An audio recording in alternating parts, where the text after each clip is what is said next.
देसाई टोपीवाला आणि राव बहादूर अनंत शिवाय आणि याच बॅचमधील आपल्या शाळेचा माजी विद्यार्थी कुमार भार्गव वळचू हा सुद्धा या ठिकाणी उपस्थित झालेला आहे. तो आपला सर्वांचे आणि त्याला अशी विनंती करते की आपल्या सर्वांना ज्ञानदानाचे पवित्र कार्य करण्याचे भाग्य ज्यांच्याकडे लाभले असे हे स्वर्गीय राव बहादूर अनंत शिवाजी देसाई यांच्या स्मृतीला आज उजाळा देण्याचा क्षण आणि त्यासाठीच आज आपण इथे जमलेलो आहोत. बागेतील अनंत शिवाजी देसाई यांच्या पुतळ्याला माल्यार्पण करून आपण सर्व शिक्षक येथे उपस्थित झालेलो आहोत. तसेच या सभागृहातही त्यांच्या प्रतिमेला पुष्पहार अर्पण करून दीप प्रज्वलन देखील झालेले आहे. आजच्या या कार्यक्रमास उपस्थित असलेले आपल्या संस्थेचे कार्याध्यक्ष माननीय श्री कानोलकर सर, तसेच आपल्या प्रशालेचे मुख्याध्यापक माननीय श्री वळचू सर, प्राथमिक शाळेच्या मुख्याध्यापिका माननीय सौ गोसावी मॅडम आणि प्रशालेचे माजी पर्यवेक्षक सेवानिवृत्त पर्यवेक्षक माननीय श्री प्रभू कानोलकर सर, तसेच प्रशालेचे पर्यवेक्षक माननीय श्री गोसावी सर, या सर्वांचे मी प्रथम शब्दसुमनाने स्वागत करते. त्याप्रमाणेच या कार्यक्रमासाठी योगायोगाने उपस्थित असलेले 12वीच्या 1980 च्या बॅचमधील विद्यार्थी भार्गव वळचू हा सुद्धा उपस्थित राहणार आहे. हे आम्हाला कौतुकास्पद आहे. असे हे थोर महात्मे होऊन गेले, असे हे थोर महात्मे होऊन गेले, चरित्र त्यांचे पहा जरा, असे हे थोर महात्मे होऊन गेले, चरित्र त्यांचे पहा जरा, आपण त्यांच्या समान व्हावे हाच सापडे बोध करा, आपण त्यांच्या समान व्हावे हाच सापडे बोध करा. कदाचित या उक्तीस शोभून दिसणारे आणि थोर व्यक्तिमत्व आपल्या सिंधुदुर्ग जिल्ह्यातील वानवल येथे 7 ऑक्टोबर 1853 रोजी अनंत शिवाजी देसाई या नावारूपाने उदयास आले. अनंत टोपीवाला अनंत भाऊसाहेब देसाई टोपीवाला आणि राव बहादूर अनंत शिवाजी देसाई. यशाची चढती कमान सातत्याने टिकून आपल्या दातृत्वाची उंची हिमालया एवढा उंचावणारा हा आधुनिक काळातील जणू दान महर्षीच. सर्वसामान्य माणसाला ज्या संकटातून सामोरे जावे लागते, ज्या परिस्थितीशी झुंजावे लागते आणि त्याहून कितीतरी पटीने कठीण परिस्थितींवर मात करून उद्योग, श्रम आणि चिकाटी तसेच श्रद्धा यांच्या जोरावर यशो मंदिराची वाटचाल करताना त्यांचे अनंत शिवाजी देसाई म्हणजे एक आपल्यासाठी असणारे उदाहरणच. गेल्या 150 वर्षांमध्ये पाहिलं तर या आपल्या समाजामध्ये, आपल्या संपूर्ण जिल्ह्यामध्ये किंवा त्याबाहेरही अनंत शिवाजींची बरोबरी कोणीच करू शकत नाही. त्यांची बरोबरी करणं तर सोडाच, परंतु त्यांच्या जवळपास पोहोचेल असा कोणी पुरुष आढळत नाही. आज अनंत शिवाजींहून अनेक जण श्रीमंत असतील, ज्ञानसंपन्न सुद्धा असतील, पण त्यांच्या एवढं दातृत्व हा गुण कोणाकडे नसेल. आपल्याकडे भरपूर ज्ञानसंपदा किंवा आपल्याकडे जे काही धन असेल असेल, पैसा असेल, परंतु तो समाजासाठी देणारे हे हाताच्या बोटावरच. अशा या अनंताच्या आयुष्यात सुद्धा अनेक चढउतार आले, प्रसंग आले, समस्या आल्या आणि त्या समस्या सुद्धा अगणित होत्या. परंतु या सर्वांवर त्याने मात केली आणि आपले कर्तृत्व सर्वांसमोर सिद्ध करून दाखविले. असे ते रंगाचे राव कसे बनले, तर त्यासाठी त्याने किती मेहनत घेतली, तर हे जे त्यांचे अनुभव किंवा त्यांनी केलेले कष्ट हे सांगण्यासाठी आज आपल्या समोर येत आहे 11वी कॉमर्सची विद्यार्थिनी. तिचं नाव आहे वैश्विका कदम. वैश्विकाला मी विनंती करते की तिने इथे येऊन आपले मनोगत व्यक्त करावे.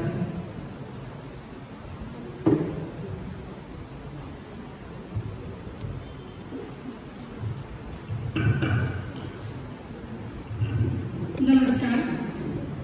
गरिबीला कवटाळून तुम्ही बसला नाहीत की, गरिबीला कवटाळून तुम्ही बसला नाहीत की, गरिबीचा बाऊ करून तुम्ही रडला नाही, गरिबीचा बाऊ करून तुम्ही रडला नाही. लाथाडून उडवला ही दारिद्र्याची कमाल, लाथाडून उडवला ही दारिद्र्याची कमाल.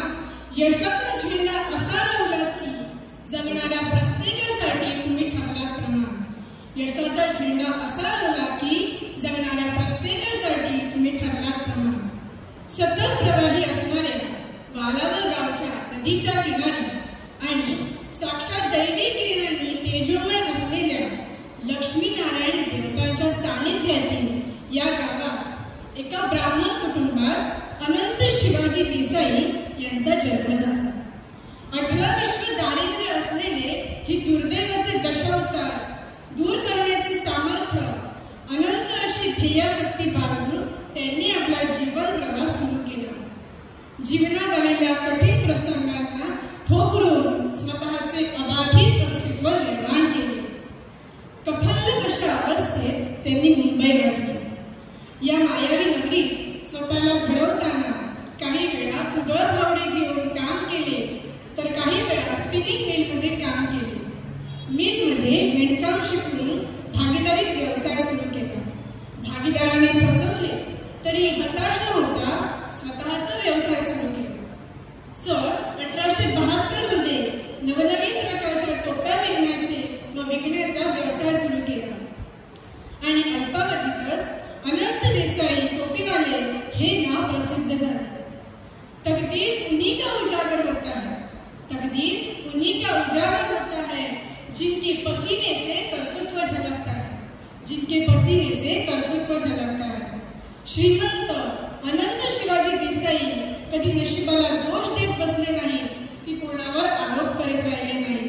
सतत प्रामाणिकपणे कष्ट करून टोप्या विणण्याबरोबरच त्यांनी जर्मन सिल्वरची पत्रा, टाळ, त्याचबरोबर जर्मन सिल्वरच्या बांगड्या, गोठ इत्यादी बनवून विकण्याचा व्यवसाय केला. दारिद्र्याच्या काटेरी रोट्याला समूळ उपटून टाकले आणि श्रीमंतीचे तुळशी वृंदावन निर्माण करून दातृत्वाचे कंकण हाती बांधले. कोणी एकेकाळी अन्नाची भ्रांत असणारी परिस्थिती कष्ट करून मिटवून टाकली. अशा या कर्तृत्ववान विभूतीस माझे शतशः धन्यवाद. धन्यवाद वैश्विका. आज वैश्विकाने आपल्या मनोगतातून अतिशय छान शब्दात तिने टोपीवाल्याने केलेल्या कष्टाचं वर्णन केलेलं आहे आणि हे कष्ट मात्र त्यांचे अगणित होते. त्यांच्या कष्टाची फळं आज आपण चाखत आहोत. आज आपण इथे आहोत किंवा त्या पदावर पोचलेलो आहोत तर त्याची मुहूर्तमेढ ही राव बहादुरांनी रोवली. याप्रमाणेच आपण थोडंसं पुढे वळतोय की असे हे आपल्या प्रशालेचे विद्यार्थी आपल्या भाषणातून त्यांचे विचार खूप छानपणे मांडतायत. आपण बघतो की एक संस्कृतमध्ये सुभाषित आहे. ते सुभाषित असं आहे की शतेषु चायते शूरः, शतेषु चायते शूरः, सहस्रेषु च पंडितः, सहस्रेषु च पंडितः, वक्ता दशसहस्रेषु, वक्ता दशसहस्रेषु दाता भवती मानवा. याचा अर्थ असा की शूरवीर मनुष्य 100तून एखाद्या जन्मास येतो, तर एखादा विद्वान मनुष्य मात्र 1000तून एखादा उदयास येतो. त्याची विद्वानतेची कला किंवा त्याच्याजवळचा असणारा जन्मजात गुण 1000मध्ये एखाद्यालाच तेवढ्या पातळीपर्यंत लागतो. उत्कृष्ट वक्ता हा 10,000तून एखादा जन्मास येतो, पण मात्र जन्मापासून दातृत्वाचा गुण घेऊन जन्मास येणारा एखादा मनुष्य मात्र क्वचितच सापडतो. आणि खरंच आहे ते, आपल्याकडे जे आहे ते दुसऱ्याला देण्यामध्ये हा आनंद काहीच जणांकडे असतो. तर त्यांच्या या दातृत्वाच्या कार्याची ओळख आपल्यासमोर करून देत आहे 11वी कॉमर्सची विद्यार्थिनी कुमारी ऐश्वर्या पराडकर. तिला मी विनंती करते की तिने येथे येऊन आपलं मनोगत, त्यांच्या कार्याची ओळख सर्वांसमोर करून द्यावी. दातृत्वाचा महामेरू, बहुत जणांची आधार, अखंड स्थितीचा निर्धार, श्रीमंत योगी श्रीमंत योगी. जन्माला येणाऱ्या प्रत्येकावर मातृपितृ व समाज ऋणांची बांधिलकी असते. यातून मुक्त होण्यासाठी सतत प्रयत्न करावे लागतात, पण याची जाण फारच थोड्या व्यक्तींना असते. जसे की आई वडील निघून गेले, राहायचा राहिलं समाज ऋण. ते फेडण्यासाठी भाऊसाहेबांच्या मनाची तडफड होत होती. आपल्याकडील पैसा हा स्वतःच्या उपभोगासाठी नसून समाज सुधारणेसाठी आहे. व्यापार उद्योगातून मिळवलेला पैसा हा सर्वस्वी आपला नसतो, ह्यात इतरांचाही समावेश असतो. याची जाण त्यांना होती आणि म्हणूनच घराण्याच्या जल्लोगाप्रमाणे मिळालेली संपत्ती बहुजन समाजाच्या हितासाठी त्यांनी खर्च केली. वालावल येथे लक्ष्मीनारायण हे भाऊसाहेबांचे कुलदैवत. सांपत्तिक परिस्थिती नसतानाही यशाशक्ती ते नारायणाची सेवा करीतच होते. आता तेथील सर्व धार्मिक कार्य पूर्ण करण्यासाठी निधी त्यांनी उपलब्ध करून दिला आणि संपूर्ण मंदिराचा जीर्णोद्धार केला. दाभोळे येथील पूर्णानंद स्वामींचा मठ ही ज्ञाती बांधवांची प्रेरणाशक्ती होती. मठाची आर्थिक स्थिती खालावली होती. भाऊसाहेबांनी भरघोस निधी देऊन मठाचे पुनर्जीवन केले व शिवाय वैदिक पाठशाळा सुरू करून मठाचे सर्व व्यवहार व धार्मिक कार्य पार पाडण्यासाठी कायम 2000 रुपये व्याज येईल एवढी रक्कम त्यांनी विश्वस्तांनी सुपूर्द केली. 1910 मध्ये मालवणमधील प्रतिष्ठित व्यक्तींनी भाऊसाहेबांची भेट घेतली व येथे इंग्रजी शाळा काढण्याचा मनोदय त्यांच्याकडे स्पष्ट केला. भाऊसाहेबांनी लगेच 10,000 रुपयांची देणगी दिली व कामाला सुरुवात झाली. कामाचे स्वरूप व शाळेची व्याप्ती लक्षात घेता एवढ्या कमी रकमेत एवढे काम होणे शक्य नाही याची जाणीव होताच देणगीची रक्कम 1.25 लाख एवढी करण्यात आली. यातूनच अनंत शिवाजी देसाई टोपीवाला हायस्कूलची भव्य इमारत उभी राहिली. त्या काळात कोकणच्या वैभवात भर घालणारी एवढी मोठी प्रशस्त वास्तू कुठेच नव्हती. एवढी मोठी देणगी देऊनही त्यांनी हायस्कूलच्या कारभारात कोणतीच ढवळाढवळ केली नाही. तर कारभार सुरळीत चालावा म्हणून मालवण एज्युकेशन सोसायटीची स्थापना केली. संस्थेकडे सर्व कारभार सुपूर्द केला. परिस्थितीमुळे आपणास शिक्षणापासून वंचित व्हावे लागले हे दुर्दैव इतरांच्या वाट्यास येऊ नये आणि भावी पिढी शिक्षणापासून वंचित होऊ नये म्हणून शैक्षणिक उपक्रमांना त्यांनी सरळ हस्ते मदत केली. जन्मगावी वालावल येथे मराठी व इंग्रजी शाळा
भाऊसाहेबांनी त्या काळात 10 लाखापेक्षा वर रक्कम समाजासाठी खर्च केली आणि तेवढीच रक्कम त्यांनी कुटुंबियांच्या गरजांसाठी राखून ठेवली. समाजासाठी झटणारा, शून्यातून विश्व उभा करणारा, स्वतः शिक्षणापासून वंचित राहू नये, पुढच्या पिढ्यांना शिक्षणाची दारे खुली करून देणारा आधुनिक काळातला 10 महर्षी राव बहादूर अनंत शिवाजी देसाई टोपीवाले हे अनंतात विलीन झाले.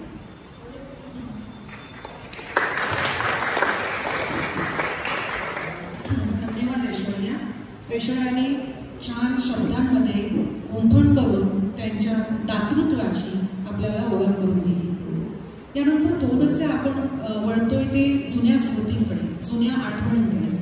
आपल्या प्रशालेतून इथून शिकून गेलेले जे विद्यार्थी आहेत ते जेव्हा परत आपल्या प्रशालेकडे मायेने वळतात आणि ही खरीच मायेची ऊब आणि त्याचा आदर ठेवतात, हे फार कौतुकास्पद आहे. केवळ शिकून जाणं आणि त्या शाळेकडे कधीही वळून न पाहणं असे कितीतरी असतात, परंतु ती माया, ती आपुलकी, ती ओढ, त्या शिक्षकांबद्दल जाऊन 2 शब्द जाऊन बोलणं, याच्यामध्ये जो ओलावा असतो ना, तो काहीच जणांकडे असतो. तर 1980च्या बॅचचे जे विद्यार्थी आहेत ते आता इथे उपस्थित झालेले आहेत. त्या सर्व विद्यार्थ्यांचे मी शब्दसुमनाने स्वागत करते.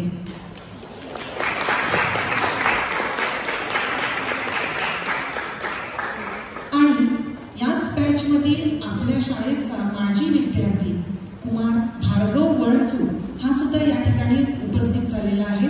तो आपल्या सर्वांसमोर इथे आहे. मी त्याचेही येथे शब्दस्मरणाने स्वागत करते आणि त्याला अशी विनंती करते की त्याने आपले विचार येथे येऊन मांडावे.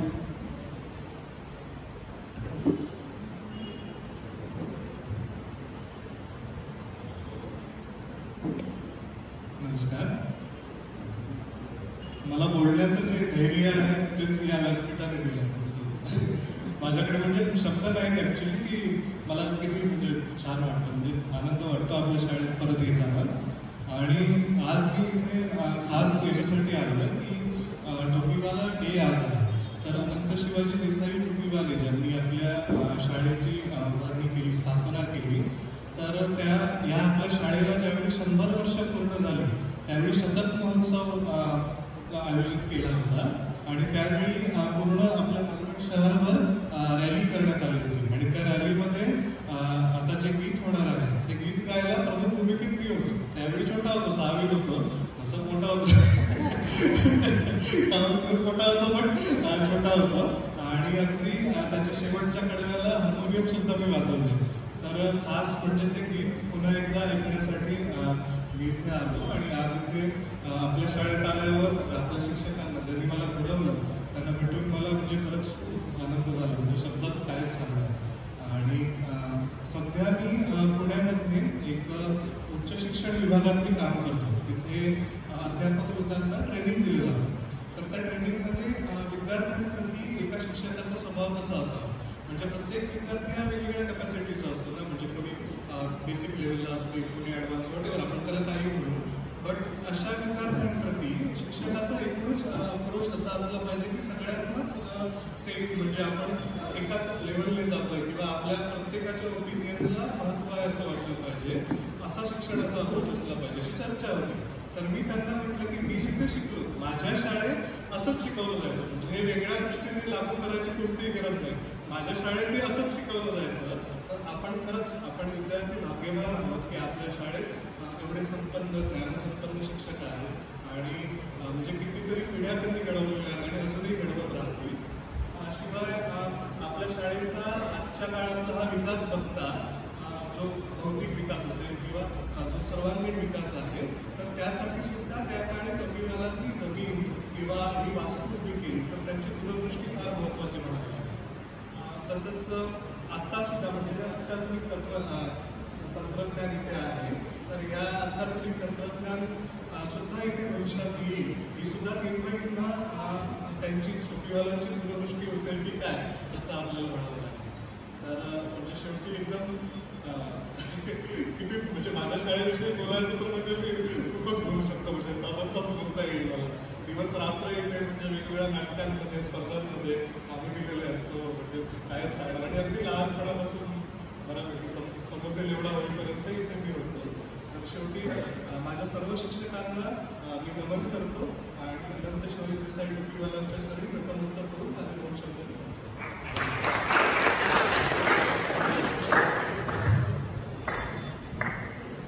धन्यवाद भार्गवने छान शब्दामध्ये की त्याने शतक महोत्सव झाला त्यावेळी कसा सहभाग घेतला होता, 7 हार्मोनियमची कशी दिली होती, किंवा शिक्षक आणि विद्यार्थी याचं नातं कसं असावं, प्रत्येक विद्यार्थ्याबद्दलचा आपला अप्रोच कसा असावा, आणि तो मला दिसून आला.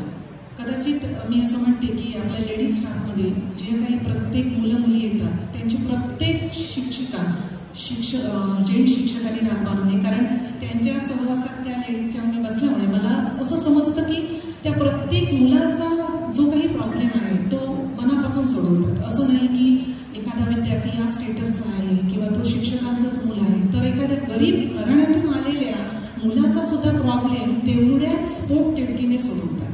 आणि हे मला कौतुकास्पद वाटलं आणि म्हणूनच आपली भरभराटी होते हे लक्षात येतं.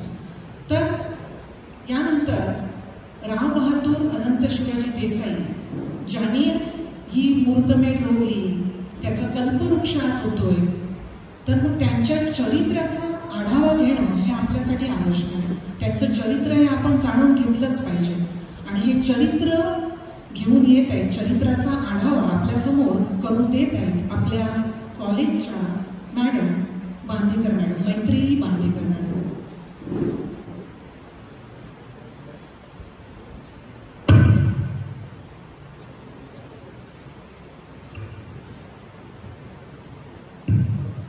नमस्कार. राव बहादूर अनंत शिवाजी देसाई टोपीवाले यांचं आज पुण्यस्मरण आहे. ते निवर्तलेल्या गोष्टीला आज 103 वर्ष पूर्ण होत आहेत. त्यांच्या जीवनपटाचा आढावा घ्यावा म्हणून मी इथे उभी आहे. समुद्र तो पिता, बंधू तो चंद्रमा, भगिनी ते रमा शंखाची मेहुणा जयाचा द्वारिकेचा हरी, शंख दारोदारी भीक मागे. हा श्लोक आठवला याचं कारण, जर अनंत शिवाजी देसाईंचं कुलवृत्तांत आपण तपासला, काही 100 वर्ष मागे गेलो तर आपल्याला असं लक्षात येतं की यांच्या पूर्वजांमध्ये राज्यकर्ते सुद्धा होऊन गेले. काही दशक मागे गेलो तर असं लक्षात येतं की यांच्या पूर्वजांकडे वतनं होती, इनामं होती. पण प्रत्यक्ष जेव्हा या अनंताचा जन्म झाला तेव्हा मात्र काप गेलं आणि भोकं शिल्लक राहिली अशी परिस्थिती होती. 18 विश्व दारिद्र्य होतं, अन्नान्न दशा होती. भाऊ बंधकी फक्त पालकांच्या हाती शिल्लक राहिलेली होती. आणि या हलाखीच्या परिस्थितीला उत्तर म्हणजे काय, तर आपली मूळची जागा सोडून दुसऱ्याच्या जागी जाऊन खंडाने जमीन घेऊन चरितार्थ चालवणं. आणि हेच अनंताचे वडील करायचा प्रयत्न करत होते. यातच त्यांनी सोबत झाराप तिठ्यावर दुकानही सुरू केलं होतं. वयाच्या 8व्या वर्षापासून हा मुलगा ते दुकान सांभाळायला आपल्या पालकांना मदत करत होता. पुढे हे भाऊबंदकीचे जे काही सवाल होते हे बाजूला झाले आणि अनंत आपल्या पालकांसोबत वालावलीत परत आला. 11व्या वर्षी अनंताला कोचरे इथे शाळेत पाठवण्यात आलं, कारण वालावलमध्ये शाळाच नव्हती. 11 महिने हा विद्यार्थी अतिशय उत्तम विद्यार्थी म्हणून नावलौकिक कमवत कोचऱ्याच्या शाळेत होता. पण वडिलांची तब्येत अतिशय बिघडली आणि आपलं शिक्षण अर्धवट सोडून अनंताला वालावलीत परत यावं लागलं बाबांची सेवा करण्यासाठी. आणि दुर्दैवाने इथे अनंत शिवाजी देसाईंचे वडील म्हणजे शिवाजी देसाई हे निवर्तले. वयाच्या 12व्या वर्षी अनंतावरती आपल्या मागे असलेल्या 6 भावंडांना सांभाळण्याची जबाबदारी आली. आता इथे आपण काय शिकू शकतो तर जबाबदारीची जाणीव. आपली आई आणि आपली भावंड यांना आपल्याला सांभाळायचं आहे, आपल्याला या घरातला कर्ता आणि कमावता बनायचं आहे, ही जाणीव वयाच्या 12व्या वर्षी या मुलाकडे होती. आणि म्हणूनच आयुष्यात कधीच समुद्र प्रवास केलेला नसताना पैसे कमवायचे तर मुंबईला जायचंय म्हणून हा मुलगा मुंबईला जायला निघाला. आणि आईने बांधून दिलेली पोहे आणि चिंचोक्यांची पुरी. 13 दिवस मालवणच्या धक्क्यावरून तेव्हा बोट सुटायची. 13 दिवस लागायचे मुंबई गाठायला. 13 दिवस या खवळलेल्या समुद्रातून प्रवास करून जेव्हा तो मुंबईत उतरला तेव्हा त्याच्याकडे 8 आणे शिल्लक होते, 50 पैसे. आणि या 50 पैशाच्या जीवावरती हा मुलगा वणवण करत नोकरी शोधत फिरत होता. 50 पैसे संपले तरी नोकरी मिळाली नाही. 12 वर्षाच्या मुलाला कोण देणार ना नोकरी. पण तरीही या मुलाने जिद्द नाही सोडली. शेवटी ग्रँड रोड स्टेशन जे होतं ते स्टेशन बांधण्याचं काम तेव्हा सुरू होतं. तिथे हा मजूर म्हणून राहिला. त्यानंतर हळूहळू एका मिलमध्ये कामाला लागला. तिथे 7 रुपये महिना पगाराची नोकरी मिळाली. तिथे याने कौशल्य एवढं विकसित केलं, एवढ्या गोष्टी शिकून घेतल्या की अवघ्या काही महिन्यातच 7 रुपये महिन्यावरून 50 रुपये महिना एवढी त्याला बढती मिळाली. ठीक आहे. अजूनही आपण अशा एका मुलाबद्दल बोलतोय जो इथे उपस्थित असलेल्या प्रत्येकापेक्षा, इथल्या विद्यार्थ्यांपेक्षा सुद्धा वयाने लहान होता. वय वर्ष 12 किंवा 13. आणि अशा परिस्थितीतही त्या मुलाच्या मनात ही जिद्द कायम होती की मला शक्य तेवढे पैसे कमवायचे आहेत, कारण माझ्या मागे 6 भावंड आणि आई ही वाट बघतायत घरी, त्यांना हे पैसे पाठवायचे. आणि त्यामुळे नोकरी करून काही होणार नाही, स्वतःचा व्यवसाय सुरू केला पाहिजे ही जाणीव त्याच्या मनात तेव्हापासून होती.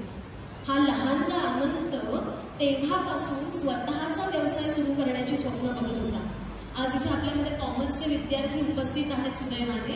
एंटरप्रेन्योरशिप काय असते, उद्योजकता आणि उद्यमशीलता काय असते हे बाकी कोणाकडून नाही तर आपण अनंत शिवाजी देसाईंकडून शिकू शकतो. स्वतः लेस आणि टोप्या विकण्याचा व्यवसाय त्यांनी सुरू केला. आणि तेव्हा पारशी समाज जो होता तेव्हा मुंबईतला प्रतिष्ठित समाज म्हणजे श्रीमंत धनवान समाज म्हणजे पारशी समाज. आणि त्यामुळे त्यांना जाऊन ह्या टोप्या विकायच्या. कारण काय, तेवढं व्यवहार चातुर्य होतं. आपला ग्राहक कोण हे बरोबर ओळखून घ्यायचं आणि त्यांना गाठायचं. आणि एवढं बोलणं लाघवी होतं, एवढं वाक्चातुर्य होतं की साहजिकच त्यांनी काय केलं तर या पूर्ण समाजाला आपलंसं करून घेतलं. जेव्हा अनंत शिवाजी देसाईंची भेट घेतली तेव्हा त्यांनी कोणतीही हरकत न घेता 10,000 रुपये दिले. आणि लक्षात आलं तेव्हा जेव्हा त्यांच्या की हे 10,000 होणार नाही आहेत, हे फार मोठा प्रकल्प आहे, फार मोठं काम आहे, याला जास्त रक्कम लागेल. तेव्हा त्यांनी ती रक्कम 1.25 लाखापर्यंत वाढवून दिली. आता तुम्ही कॉमर्सचे विद्यार्थी आहात तर तुम्हाला इन्फ्लेशन कॅल्क्युलेटर नावाची गोष्ट लक्षात असेल, माहिती असेल. या इन्फ्लेशन कॅल्क्युलेटरनुसार जर हिशोब घातला तर ते 1910 सालचे 1.25 लाख म्हणजे आताचे जवळपास 2.5-3 कोटी होतात. 2.5-3 कोटी त्यांनी ही शाळा उभी करण्यासाठी दिली. आणि जेव्हा ही शाळा उभी राहिली तेव्हा मात्र इदम न मम, मला यातले कोणतेही अधिकार नको, फक्त विद्यार्थ्यांचं भलं झालं पाहिजे. तुम्ही शाळा तुम्हाला ज्या योग्य पद्धतीने वाटते त्या पद्धतीने चालवा असं म्हणत मालवण एज्युकेशन सोसायटीची स्थापना केली. असा हा दानमहर्षी, असं हे दातृत्व. आणि म्हणूनच ब्रिटिश सरकारने सुद्धा त्यांना राव बहादूर ही पदवी बहाल केली. त्यांच्या जीवनपटाकडे जेव्हा आपण बघतो ना तेव्हा आपल्याला फक्त एकच गोष्ट लक्षात येते की म्हणजे साहित्यिकांनी आणि चित्रपटसृष्टीने खरंच त्यांच्यावर अन्याय केला. कारण हे एवढं महान चरित्र आहे, या चरित्रातून एवढं काही शिकण्यासारखं आहे की आपण याच्याकडे दुर्लक्ष करूच शकत नाही. त्यांनी हा जो ज्ञानाचा वटवृक्ष उभा केलाय त्याच्या सावलीत आपण सारे उभे आहोत. आणि आपण त्यांच्या चरित्राकडे अगदी 5 मिनिटं तुम्ही ऐकलं तरी तुमच्या लक्षात येतंय की त्यांनी जीवनभर जी मूल्य जपली, त्यांच्यामध्ये जे गुण होते त्यातले अगदी थोडके मोजके गुण जरी आपण अंगीकारले ना तरी आपण फार मोठ्या पदापर्यंत जाऊ शकतो. आणि आपण हा प्रयत्न करणं, त्यांची जिद्द, त्यांचं समाजभान, त्यांचं दातृत्व, त्यांची उद्यमशीलता यातल्या एखाद्या गुणाचा अंगीकार करण्याचा प्रयत्न करणं हीच खरं तर त्यांच्या गुणातून किमान अंशतः तरी उतराई होण्याची आपल्याकडे संधी आहे. मला इथे बोलायची संधी दिली त्याबद्दल मी व्यासपीठाचे आभार मानते. मी त्या गावात गेल्यानंतर प्रथम माझ्या घरच्यांना विचारलं की जे मालवणमध्ये टोपीवाला हायस्कूल आहे ज्यांनी बांधलं तेच एक राबा अनंत शिवाजी देसाई तर माझ्या घरच्यांनी सांगितलं हो त्यांचं मूळ गाव हे बालावलच आहे. तर छान शब्दांमध्ये कुंपण केली आहेस मैत्री आणि नक्कीच प्रत्येक आमच्या बसलेल्या माणसांमध्ये थोड्याफार प्रमाणामध्ये दातृत्वाची ही संकल्पना यापुढे निर्माण होईल.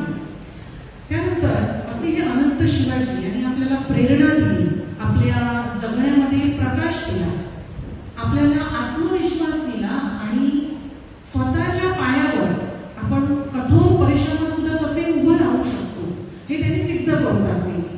तर हे सर्व त्यांचे जे गुण आहेत त्या कटिबद्ध केले एका गीतामध्ये आणि हे गीत आपण आपल्या शाळेच्या शतक महोत्सवामध्ये वेळोवेळी गायलेले आहे. या गीताचा उल्लेख केलेला आहे. या गीताचे बोल आहे जय जयकार जय जयकार टोपीवाले देसाईंचा जय जयकार. तर हे गीत आपण इथे सादर करत आहोत आणि या गीतामध्ये आपल्या टोपीवाला ज्युनियर कॉलेजचे विद्यार्थी सहभागी आहेत. त्या विद्यार्थ्यांची नावं घेते. कुमार स्वरूप वळंजू, कुमार सोहम चिंदरकर, कुमारी धनश्री शेटवे, कुमारी वैभवी मेस्त्री, कुमारी रोशनी वाडीकर आणि कुमारी महती मोरवेकर. हे गीत संगीतबद्ध केले आहे श्री वळंजू सरांनी. तसेच या गीताचे कवी आहेत वसंत वळंजू सर.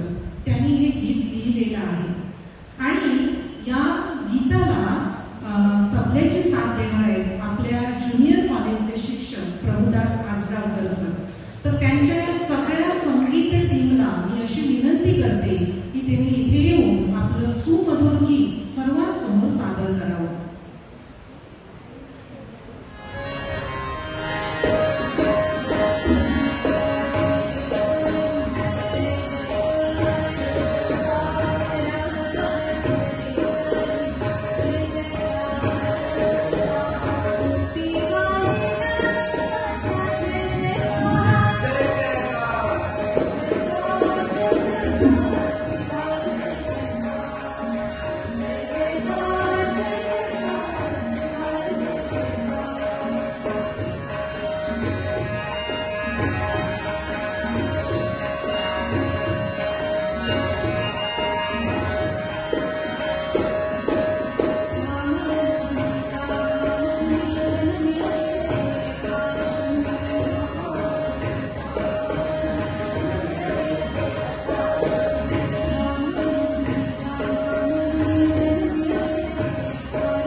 शिक्षक श्री याचगावकर सर तबला वादक, त्यानंतर हार्मोनियमची साथ दिली होती कुमार सोहम चिंतरकर, इयत्ता 12वी सायन्सचा विद्यार्थी, आता 12वीमध्ये गेला.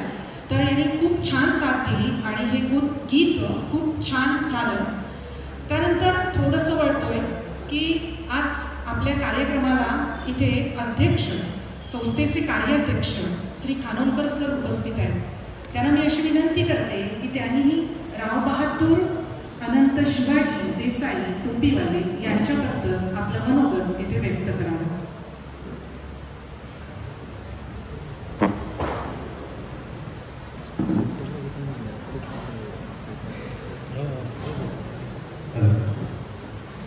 नमस्कार. राव बहादूर अनंत शिवाजी देसाई टोपीवाले यांच्या पुण्य आत्म्याला कोटी कोटी नमस्कार. आज आपण या अनंत शिवाजी देसाई टोपीवाले यांचा टोपीवाला डे म्हणून हा साजरा करतो. हा दिवस साजरा करण्यामागचा उद्देश काय असतो? ही संस्था हे रोप ज्याने लावलं त्याचा आज वटवृक्ष झालेला आहे हे आपण पाहतो आहोत. ज्यावेळी इंग्रजी माध्यमाची शाळा नव्हती, शिक्षणाची सोय नव्हती, त्यावेळी ही सोय ज्या व्यक्तीने उपलब्ध करून दिली त्यावेळेच्या विद्यार्थ्यांना, तेव्हापासून या टोपीवाला हायस्कूलची परंपरा सुरू झाली.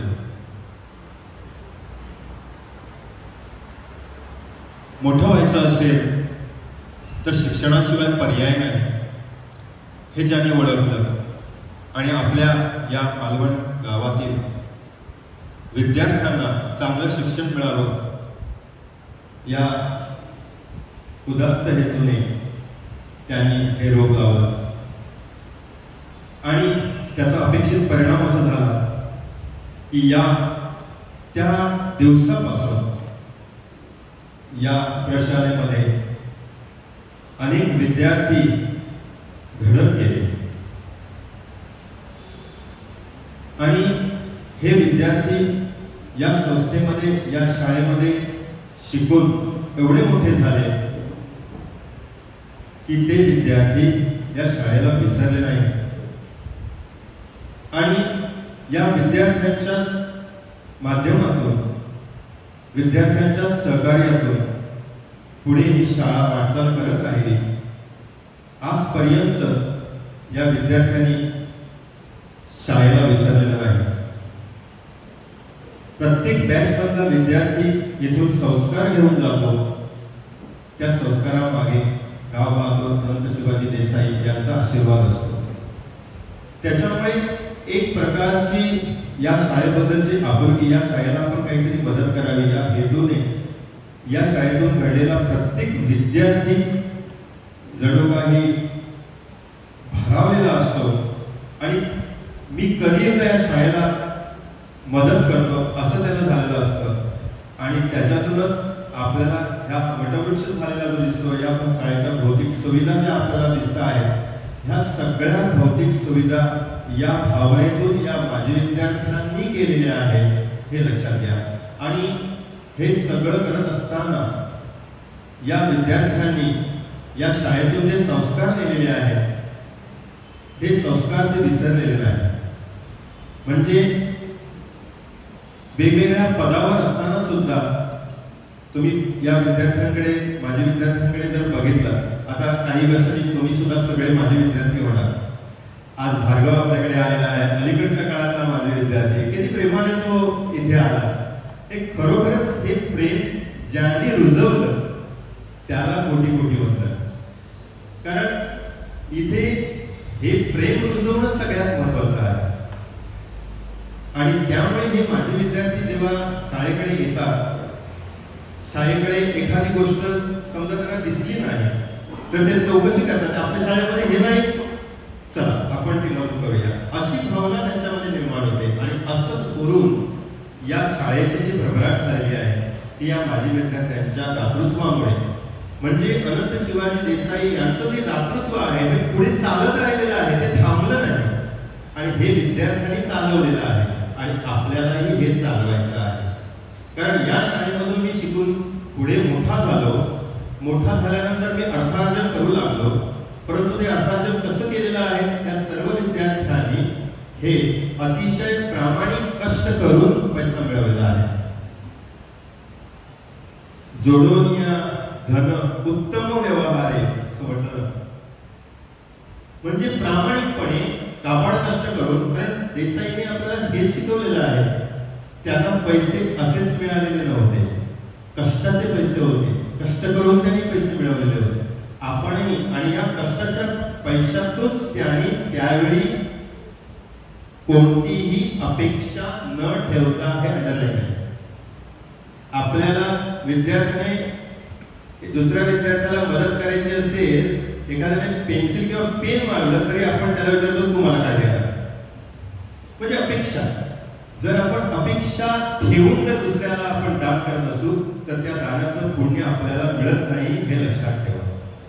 अपेक्षा रहित, माझी कोणतीही अपेक्षा नाही आणि मी अपेक्षा रहित हे दान देत आहे, अशा प्रकारचं दान त्याने त्यावेळी केलं. आणि अशा प्रकारचं दान, मला कोणताही त्याच्याबद्दल मान नको, माझा सन्मान नको, मी माझ्या मागून येणाऱ्या ह्या विद्यार्थ्यांसाठी मी हे दान देत आहे. आणि ती भावना आजही आपल्या माजी विद्यार्थ्यांमध्ये आहे. ज्या ज्या माजी विद्यार्थ्यांनी या देणग्या दिलेल्या आहेत, वास्तू उभ्या केलेल्या आहेत, मग तो जनरेटर असो, ह्या हॉलचं काम तुम्ही आता बघताय, आधुनिक तंत्रज्ञानाने सजवलेला हा हॉल आहे, अद्ययावत टॉयलेट्स आहे, इतर इमारती, समोरची इमारत, अख्खी इमारत ज्ञानमंदिर माजी विद्यार्थ्यांनी बांधून दिलेली आहे. असं कुठे आढळतं? तर या सर्वांच्या हे हा जो संस्कार झालेला आहे, या संस्कारामुळे हे पुढे पुढे चालत आलेलं आहे. आजच्या ठिकाणी आपण या स्मृतीला वंदन करतो आहोत, हे सगळं ऐकतो आहोत. तर माझ्या विद्यार्थ्यांना हे नुसतं आजच्या दिवसापुरतं न ठेवता ते त्याचे काही गुण, आपण त्याच्यासारखे कधीच होऊ शकणार नाही, परंतु त्यांच्या जीवनात त्यांनी अंगीकारलेल्या काही सेवा आहेत, काही गुण आहेत, यातला एक कण जरी आपण आपल्यामध्ये आणला तरी या अनंत शिवाजी देसाई टोपीवाल्यांना ही उत्तम अशी श्रद्धांजली असेल असं मला वाटतं. आणि या दृष्टीने या तुमच्या भविष्याला सर्व शुभेच्छा देतो आणि माझे 2 शब्द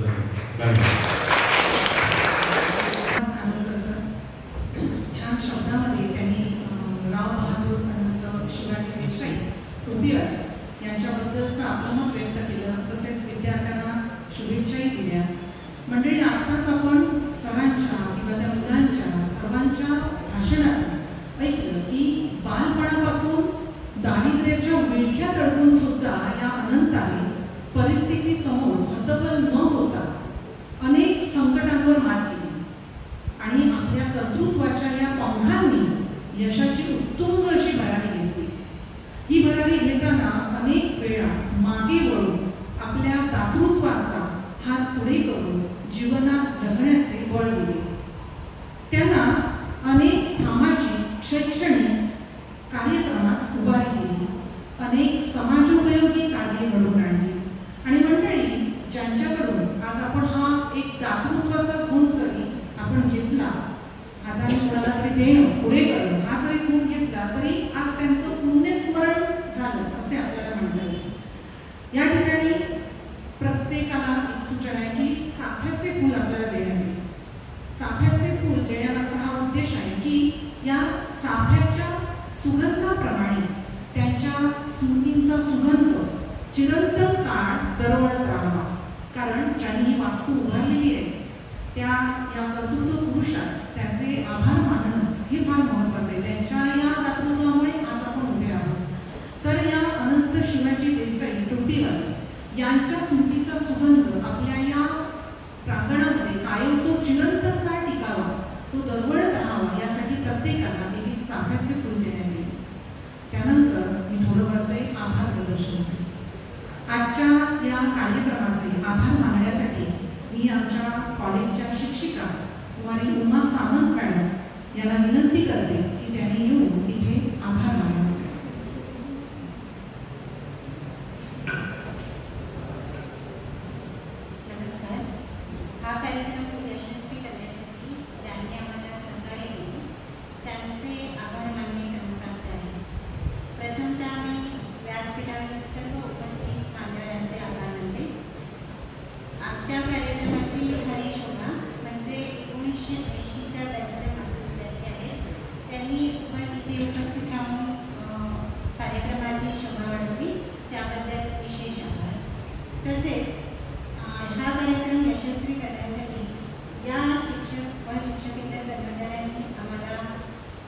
मदत केली त्यांचे विशेष आभार.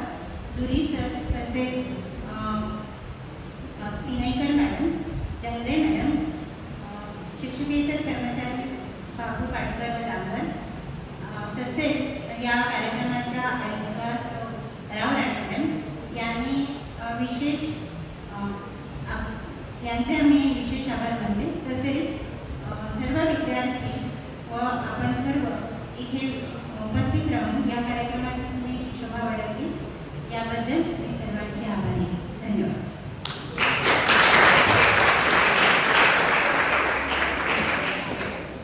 धन्यवाद सामंत मॅडम. येथे हा कार्यक्रम अतिशय यशस्वीतेने आनंदाने आणि उत्साहाने पार पडला. फार आनंद होतोय कारण या उत्साही वातावरण, प्रसन्नतेचं वातावरण घेऊन आपण घरी जाणार आहोत. आणि एक सूचना आहे की विद्यार्थ्यांसाठी हा कार्यक्रम आटोपल्याचं मी जाहीर करते. प्रथम मान्यवर जे आहेत ते सभागृहाबाहेर पडतील, त्यानंतर शिक्षक वर्ग आणि सर्वात शेवटी तुम्ही विद्यार्थ्यांनी ओळीमध्ये बाहेर पडायचं आहे.